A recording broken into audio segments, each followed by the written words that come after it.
Hello दोस्तों, नमस्कार। आपका मेरी छोटी की वीडियो में फिर से एक बार दोबारा स्वागत है।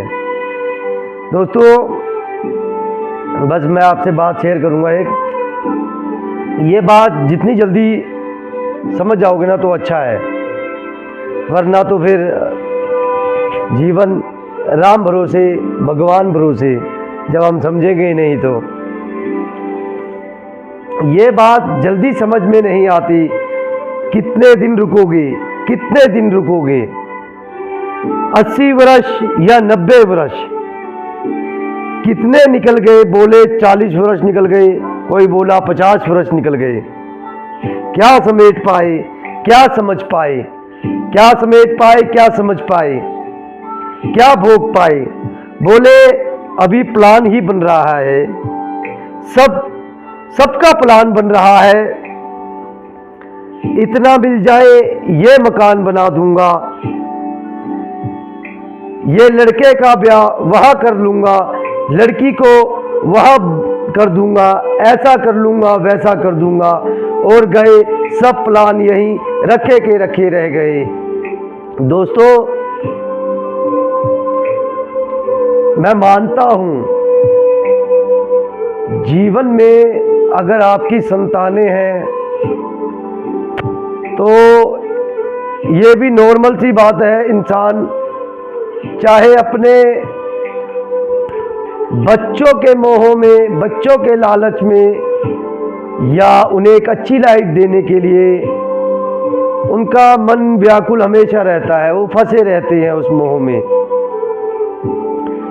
सारी जिंदगी भर प्लान बनता है कि मैं, अभी मेरे बच्चे छोटे हैं तो मैं अभी एक बड़ा सा मकान डाल देता हूँ, अच्छा सा, थोड़ी संपत्ति जोड़ के रख देता हूँ उनके लिए, आगे के लिए। मैं अपने लड़के की शादी धूमधाम से कराऊंगा, ऐसी अच्छे से अच्छा पैसा लगा के मैं अपनी लड़की को अच्छी जगह दूंगा, अच्छे घर में उसकी शादी कराऊंगा। ये सोचते हैं, मैं मानता नहीं हूँ, सोचना भी चाहिए, पर हम लोग उस चीज़ों में फंस जाते हैं। अपना जीवन मत खराब करो। आप ये सब चीज़ें कर तो लेते हो, पर आप अपना ध्यान देना छोड़ देते हो। अपना भी ध्यान दो। अगर वो इस पृथ्वी पे आया है ना, तो भगवान ने उसे किसी कारणवश भेजा है। आप इतने डिप्रेस, इतने टेंशन मत लो, अपने आप पे इतना दबाव मत डाल दो कि जिंदगी खत्म हो जाए। जो पैसा आपने जोड़ के रखा है, जो आपने मकान बनाने के लिए रखा है, जो आपने अपने लड़के की शादी के लिए रखा है, जो आपने अपनी लड़की की शादी के लिए रखा है, जो उनकी पढ़ाई के लिए रखा है, XYZ जिस चीज़ के लिए रखा है, कहीं ऐसा ना हो कि उम्र बढ़ते बढ़ते, ये शरीर बुढ़ापा होते होते कहीं वो पैसा आपको उसी शरीर पे ना लगाना पड़े, और तब क्या होगा, वो पैसा भी काम नहीं आएगा और शरीर भी चला जाएगा। ऐसा मत करो, अपने पे ध्यान दो।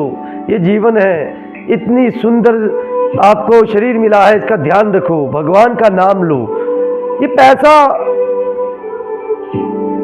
है, जरूरी है, मैं मान गया पैसा जरूरी है। सभी चीजें हम उसी से कर सकते हैं। पैसा क्या है आपको पता है? पैसा एक लेन देन का प्रोसेस है और कुछ नहीं है। बस आप उससे कोई चीज़ ले सकते हो, कोई चीज़ दे सकते हो, यही है और कुछ नहीं है। शांति, सुख, खुशियाँ, ये चीज़ें नहीं ले सकते हो जो हमारी आत्मा के लिए जरूरी है, जो हमें भगवान से जोड़ के रखे। उन ये चीज़ों के लिए जरूरी है कि जीवन मुक्त हो जाओगे। आए थे किस लिए? हम आए किस लिए थे? हम यहाँ पे भगवान का भजन करने के लिए आए थे, ताकि हम कभी इस पृथ्वी लोक पे दोबारा ना आए, हमेशा भगवान के चरणों में अपना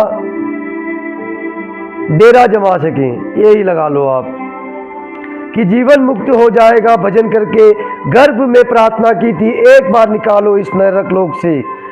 पता है आपको, जब एक बच्चा अपनी माँ की कोख में होता है ना, जब वो बनना शुरू होता है तो उसे बाहरी दुनिया से कुछ भी मतलब नहीं होता है, उसका डायरेक्ट उस समय कनेक्शन भगवान के साथ होता है।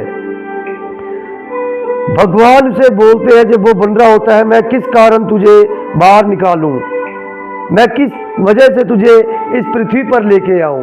तब वो पता है अंदर ही अंदर जो आत्मा होती है, एक जो किरण होती है, वही हमारी आत्मा है, एक ज्वाला। वो तब क्या कहती है, मुझे बाहर निकालो, मैं आपका भजन करके मोक्ष प्राप्त करूंगा, मैं सिर्फ आपका ही बन के रहूंगा। वो पता है ये सब बोलता है तो भगवान उसे आने देते हैं। पर क्या होता है, जैसे ही बच्चा पैदा हो जाता है ना, वो आते ही मोह में फंस जाता है, भगवान को भूल ही जाता है। और हम लोग जो माँ बाप बने फिरते हैं, वो भी भगवान की उसे याद दिलाते ही नहीं है। हम भी अपने कामों में बिजी हैं, कुछ संस्कार नहीं दे पाते, ना भगवान के प्रति उनका ध्यान करा पाते हैं। ऐसा मत करो, आपका भजन करके मैं आपको प्राप्त करूंगा। तो जहाँ जो हो, ये सब भगवान की सेवा है। चाहे आप किसान हो, व्यापारी हो, राज सैनिक हो, कोई भी हो, नाम जप करो और हृदय से भगवान का आश्रय ले लो, बस काम हो जाएगा। आप कोई भी हो, बस भगवान का आश्रय ले लो, भगवान का नाम लेते रहो, आपके सारे काम बन जाएंगे, सारे बाहरी दुनिया के काम भी बन जाएंगे, और जो अंदर भगवान से जुड़ने की इच्छा है ना, वो भी आपकी बन जाएगी। ये चीज़ याद रखना आप।